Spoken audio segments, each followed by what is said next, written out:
कहा गया है कि चिंता रावण की बेटी है। प्रथम दृष्टि में ही यह बात पूरी तरह से सही प्रतीत होती है, क्योंकि चिंता बहुत कुरूप होती है, परंतु फिर भी मनुष्य इसे छोड़ नहीं पाते। इसी से तंग होते हैं और इसी में उलझे भी रहते हैं। चिंता मनुष्य को रावण का बंदी बनाकर रखती है। रावण अर्थात कहें तो मनोविकारों और दुर्बलताओं को रावण कहते हैं। रावण का एक सर्वशक्तिवान बेटा भी है, जिसका नाम है भय। अगर कोई चिंता के चंगुल से निकलने की ठान लेता है, तो फिर उसका यह भाई उसके आगे आ खड़ा होता है। चिंता और भय ये दोनों ही मिलकर मनुष्य को रावण का गुलाम बनाकर रखते हैं और निरंतर उसका शोषण करते हैं। भय कुरूप है, जिसका मुख कभी मनुष्य देखना भी नहीं चाहता।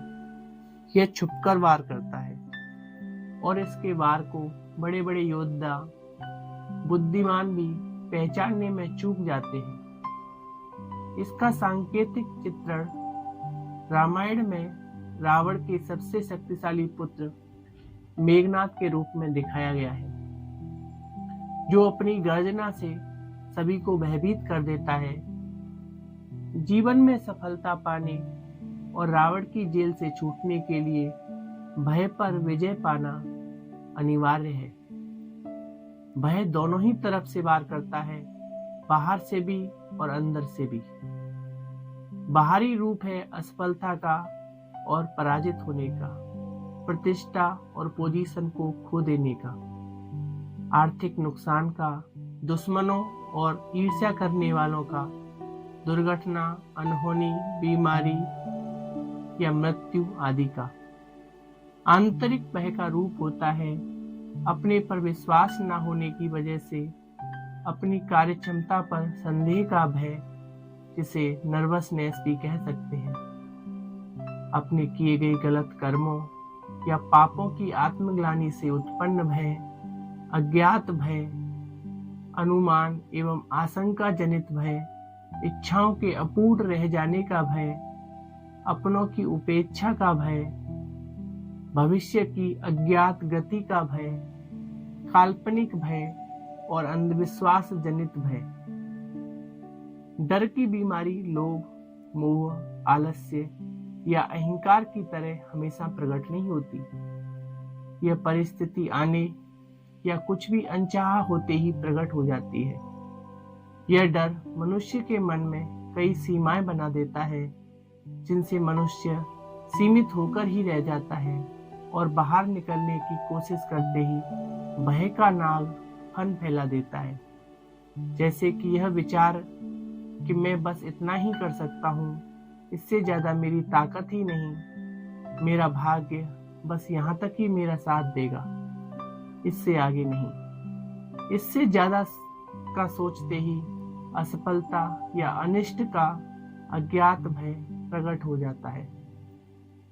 समस्या हो या अवसर, दोनों ही हालत में भयभीत व्यक्ति आशंकित ही रहता है और ऐसी स्थिति में व्यक्ति के मन में जो बाहरी डर है, उनके सच होने की कई संभावनाएं उसे नजर आने लगती है। जैसे उदाहरण के तौर पर घर से बाहर निकलने पर कोई भी व्यक्ति किसी दुर्घटना से घायल हो सकता है, लेकिन ऐसा सोचकर लोग घर से बाहर निकलना नहीं छोड़ देते, लेकिन सावधानी के संस्कारों को विकसित करते हैं।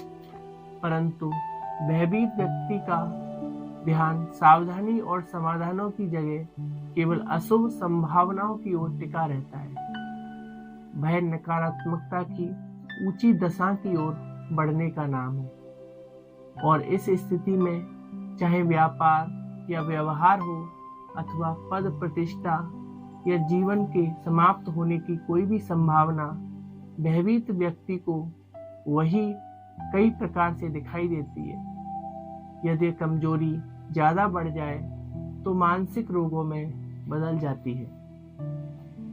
आंतरिक भय, इच्छाओं की व्याकुलता, मनोविकारों से उत्पन्न दुर्बलता और आशाओं के पूरा न होने के अंदेशों द्वारा सताता है, जिनका स्वरूप होता है अनुमान, दुखद स्मृतियों और नकारात्मक ख्यालों की बेचैनी व घबराहट। ये सारे एहसास मन बुद्धि के आगे धुंध की तरह छा जाते हैं, जिससे बुद्धि को सोचने समझने की शक्ति कमजोर पड़ जाती है और ऐसे में बुद्धि मन में उठने वाले नकारात्मक विचारों का निदान नहीं कर पाती और व्यक्ति उन्हीं विचारों से घायल और निराश हो जाता है। इन्हें ही हम रावण के शक्तिशाली मायावी बेटे मेघनाद द्वारा बादलों में छिपकर किए गए गुप्त प्रहार कह सकते हैं, जो लक्ष्य में मन लगाए हुए लक्ष्मण को मूर्छित कर देते हैं। हिम्मत का टूट जाना ही मूर्छा है और ईश्वरीय ज्ञान की संजीवनी इस मूर्छा का उपचार। लेकिन उस संजीवनी को लाने वाले अनुमान को समाप्त कर एक परमात्मा राम के निश्चय और बल के उमंग उत्साह में उड़ने वाले हनुमान ही हो सकते हैं। भय का समाधान भय से भागना या उससे जूझते रहना नहीं होता।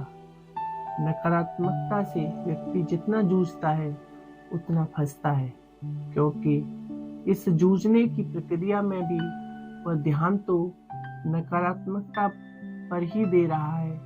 इसलिए 100 झूठ को गलत सिद्ध करने की मेहनत करने की बजाय एक सत्य को दृढ़ता से अपना लिया जाए तो 100 झूठों से युद्ध करने की जरूरत नहीं पड़ेगी।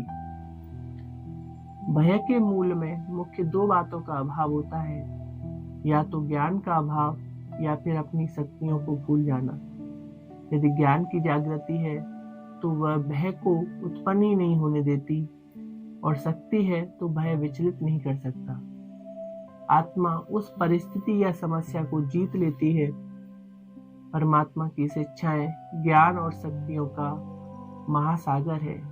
जब मनन चिंतन द्वारा इस सागर का मंथन किया जाता है तब ज्ञान गुणों के अनेक रतन एवं संजीवनी प्राप्त होती है एवं ज्ञान के गुह्य अनुभव आत्मा की भूली हुई शक्ति को जगा देते हैं। यही अनुभव आत्म स्थिति को अचल बना देते हैं। यही अचलता वास्तविकता में अमरता है। अर्जुन की भांति सर्वशक्तिवान परमात्मा को सदा अपने सारथी मार्गदर्शक के रूप में याद रखने वाले निर्भय हो जाते हैं। अंगद की तरह परमात्मा के एक बल एक भरोसे पर अपने संकल्प का कदम जमा देने वाले सर्व संदेहों से मुक्त हो जाते हैं। हनुमान की तरह एक बार राम नाम लेकर अर्थात परमात्मा की याद में जब चाहे विशाल और जब चाहे लघु हो जाते हैं और अपने उमंग उत्साह की उड़ान से समस्याओं के कैसे भी सागर को पार कर जाते हैं और निर्भय रहते हैं। विशाल होना अर्थात ऊंचा मनोबल और लघु होना अर्थात विनम्र और सरल होना। यहाँ शारीरिक रूप से छोटे या बड़े होने की बात नहीं, बल्कि परमात्मा की याद से शक्ति से समय अनुसार शक्ति को धारण करने की बात है।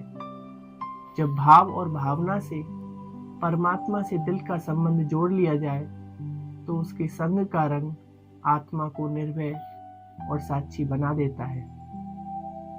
आत्म अनुभूति और परमात्मा अनुभूति चित्त को उन विकारों से मुक्त कर देती है जो अशुद्ध कामनाओं के अपूर्ण रह जाने का भय पैदा करते हैं।